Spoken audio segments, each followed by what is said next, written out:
satu tanda gitu loh. Nggak mungkin. Loh, kalau orang pacaran begini Pak. Pagi Pak. Di mana itu? Ya, paham kan, saya mengerti. Maksudnya contoh lainnya misalnya seperti ini ya. Gerakan tubuh kita berbeda ketika kita memarahi seseorang dengan kita menyayangi seseorang, ya kan? Pasti berbeda. Nah, gerakan tubuhnya ini mendukung ucapan kita tadi. Penyampaian pesan. Ya. Nah, misal kita marahi anak gitu kan, Tak pukul kamu. nah, kan diikuti kan gerakan Atau tubuh. mungkin apa? Nah, kalau kita menyayangi anak gitu kan, nah itu gerakan. Itu maksudnya penggunaan lambang non verbal lazimnya untuk memperkuat arti pesan yang disampaikan. Seperti Mbak Gita tadi gini kan, itu memperkuat ya, memperkuat verbalnya. Nah, ya. Nah, ini ada lagi istilahnya komunikasi bersifat transaksional. Transaksi ya. Komunikasi pada dasarnya menuntut dua tindakan, memberi dan menerima. Keduanya harus proporsional.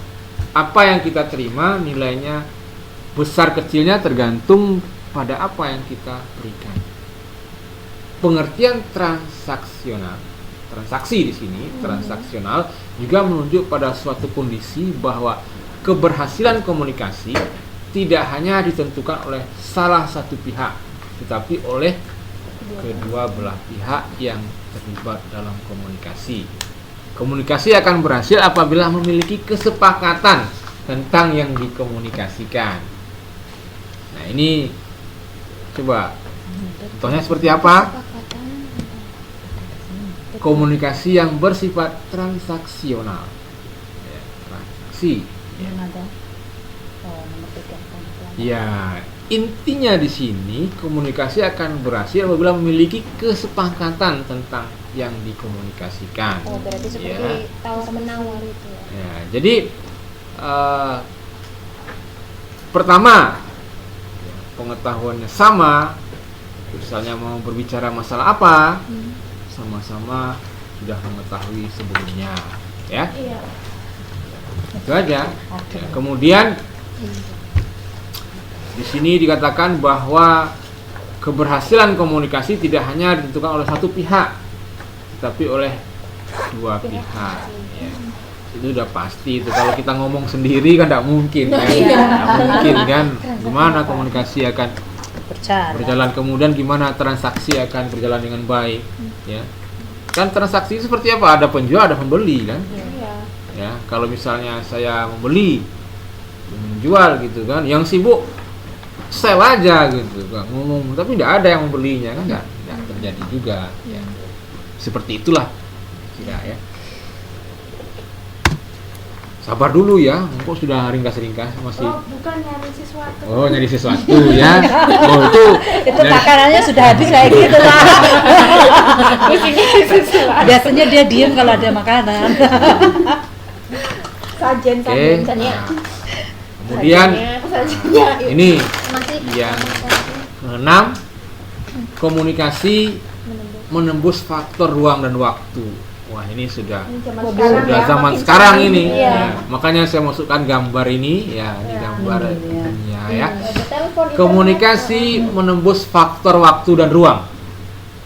Para peserta yang terlibat komunikasi tidak harus hadir pada waktu dan tempat yang sama. Produk teknologi komunikasi seperti telepon, faksimile, video, internet mengatasi hambatan ruang dan waktu. Ini harus bisa satu persatu. Ya, saya tak mau. Mbak Ania, contohnya apa? Oke, kalau ini saya tidak harus hadir pada waktu dan tempat yang sama. TTM Secara online. Iya, Ya. TTM online visit. Tri. Saya tidak harus langsung bertemu dengan suami saya, bisa melihat di internet, di Skype. Oh, Bisa Tadi aku mau itu. Mbak Gita. dalam asuransi. Ya, Jokowi mungkin di enggak, Indonesia karena saya bisa mendukung. Jokowi. seperti saya juga walaupun di sini saya juga tim sesnya Jokowi kan. Jadi baik internet pun kami bisa berkomunikasi Komunikasi. seperti itu.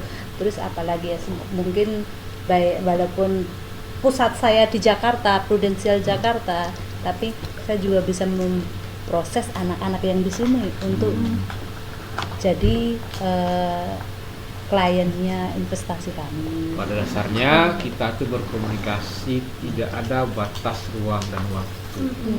Jakarta, Taipei kan jauh. Iya. Tapi Tidak harus datang Kalau Jepang dan untuk Taiwan bertemu jauh. face to Ah. face. Saya tiap hari lihat Yaya. Tiap Ya. hari Baik Kak. Ya, contohnya sudah dikatakan sama mereka semua. Atau kalau tidak misalkan seperti Bapak mengikuti seminar di salah satu kampus Taiwan, terus juga harus melaporkan ke pihak kampus yang di Indo, itu juga bisa. Itu sekarang ada istilahnya video conference Iya, gitu kan. Jadi kita sekarang ini duduk di sini kan. Kalau pakai video conference nanti gambar kita bisa dilihat. Nah, itu. Nggak, proses belajar mengajar kita ini Iya. bisa dilihat nantinya. Itu loh, Gitu. apa itu Video conference. piala Euro itu juga gitu ya Pak. Ya yang main bola di sana, kita di sini juga bisa. Ya. Nah, itu dia. Jadi kita berkomunikasi. Ya, intinya di sini tidak ada batasnya ruang dan waktu. Ya. Oke. Nah ini ada yang poin yang penting yang harus kita ketahui, perbedaan antara komunikasi dan publisistik. Komunikasi memiliki pengertian berbeda dengan publisistik. Komunikasi tadi ada 4 poin kan? Ulangi, Mbak Fitri. Nah, ulangi. menyampaikan, Membentuk dulu. Oh, iya, dulu. Untuk menyampaikan, menerima, mengolah, ya. Nah, semuanya sidem ya. Adem baik, AC-nya gede jadi adem. Kemudian istilah publisistik berasal dari bahasa Latin ya, publicare, memiliki arti menjelaskan pada penduduk. Kemudian pengertian dari publisistik tetap menekankan pada suatu kegiatan searah yang dilakukan seseorang atau organisasi dengan tujuan mempengaruhi orang. Jadi searah. Ya. Nah, publisistik lebih menitik beratkan pada efek politik. Nah, ini. Ya. Kemudian komunikasi efek sosial dan lebih mengutamakan kepada interaksi. Ya. Kalau publisistik itu lebih searah. Ya. Bagaimana saya mempengaruhi orang gitu kan? Saya tidak bilang kotak-kotak ya. Bagaimana saya mempengaruhi seseorang, tapi saya searah gitu kan. Searah supaya dengan saya. Tujuannya ke situ. supaya orang tersebut mau sesuai dengan keinginan saya. Ya. Tapi ilmu komunikasi kan atau komunikasi kan adalah interaksi. Tetapi kan publisitik itu bagian dari komunikasi tadi kan. Saya tadi salah satu poin komunikasi kan bagaimana kita mempengaruhi seseorang. Berarti ini kan termasuk. Ya. Jadi publisistik itu adalah bagian dari komunikasi. Ya. Jadi dibedakan. Jadi komunikasi itu besar, ya. Karena publisistik itulah bagian dari komunikasi itu sendiri. Kalau publisistik itu kan satu arah dia. Bagaimana dia mempengaruhi seseorang. Ya. Di sini kan menitik beratkan kepada efek politik dia kan. Ya, banyak propaganda misalnya. Ya. Publisistik ini. Nah, contohnya apa tadi Mbak Kania?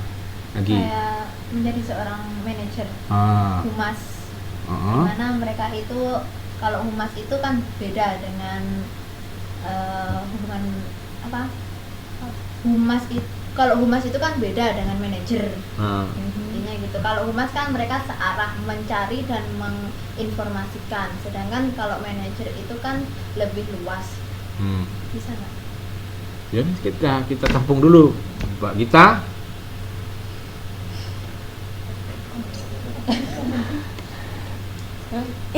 Mbak Fitri. Lewat dulu. Lihat dulu ya.